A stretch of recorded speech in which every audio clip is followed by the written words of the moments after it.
Atos was also, besides just meaning eagle in Greek, Atos was a specific character in Greek mythology. Atos was known as the earthborn childhood companion of Zeus, right? So childhood companion. Who does that sound like? That sounds like Dane and Violet, right? Mhm. So the story is Atos was a beautiful boy born of the earth, and he was like Zeus's best friend when they were growing up. Well, Zeus was young and hiding in Crete from his father. Atos became friends with Zeus and was the first one to swear fealty to him as new king. But years later, after Zeus had overthrown his father and become king in his place, Zeus's wife Hera turned Atos into an eagle out of fear that Zeus was in love with him, right? So I'm seeing a lot of parallels here between Atos, Zeus, and Hera, and Violet, Dane, and Xaden, right? So we have Atos was a childhood companion of Zeus. We have Dane being a childhood companion of Violet. We have Hera becoming is it Hera or Hera? I thought it was Hera. But sorry. We have Hera yeah. becoming very jealous of Atos, right? We have Xaden getting more and more jealous of Dane throughout Onyx Storm. Yeah. To the point where Hera turns Atos into an actual eagle. So obviously I don't think Xaden's going to turn Dane into an eagle, but I am wondering if that jealousy plot line is going to turn into Xaden harming Dane somehow. And maybe that's the line that Xaden crosses where Riddick is like, okay, he's crossed the line here. Like there's no coming back from that. Yeah. I thought Imogen and Garrick were hooking up.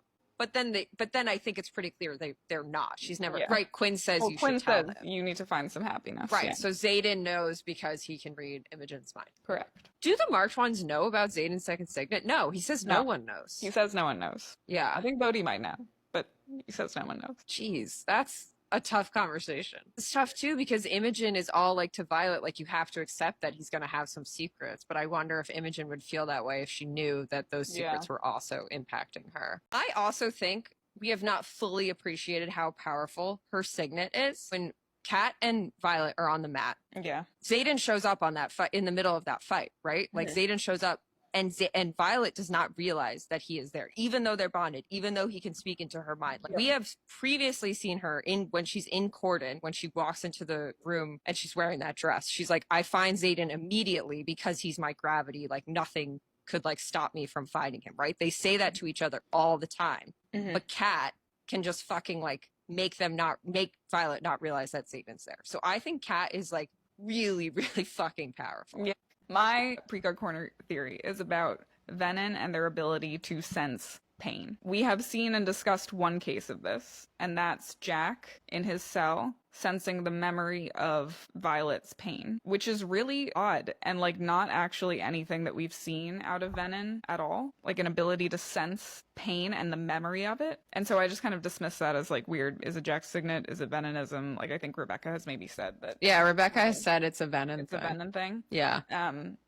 There's another point at which we see Venin sensing pain. Xaden senses Sigale is in pain when they are in Deverelli, even though he literally can't feel her. Like, their bond is broken. There's no magic.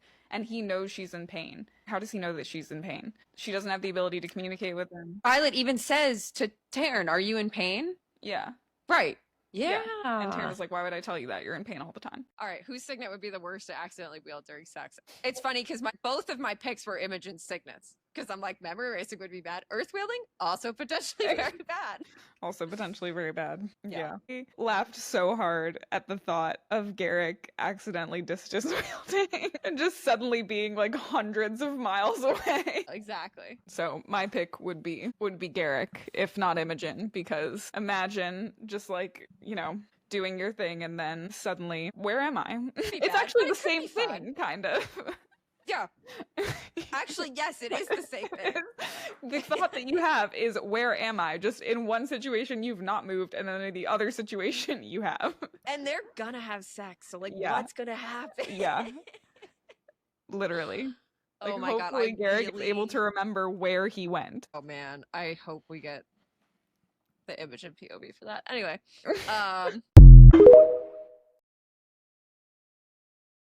And I also, this is a bit of a rogue one, I also think they're lying about what a signet actually is. So the Irids say, while you gifted your human with ice, pointing to Atrum, you armed yours with lightning, points to Taryn, Riddick says, that's not how signets work. He starts to argue. And the Irid says, and you, our very hope, have handed this human something far more dangerous to wield, haven't you? He just ignores Riddick.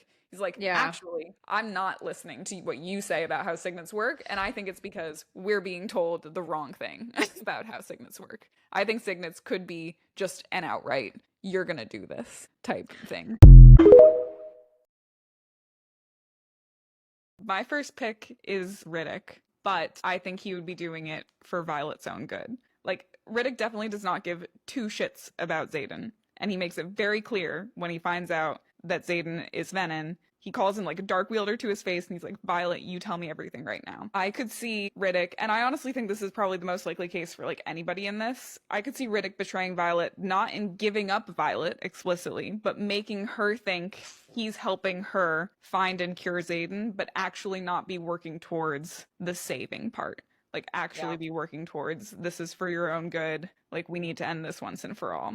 He also heard from the Irid's mouth that there's no cure, so he probably thinks that all Venin have to just be killed. Yeah. And so I think even though Riddick is like our kind of token Violet supporter in every situation, I do think his incentives are not aligned with Violet's at all.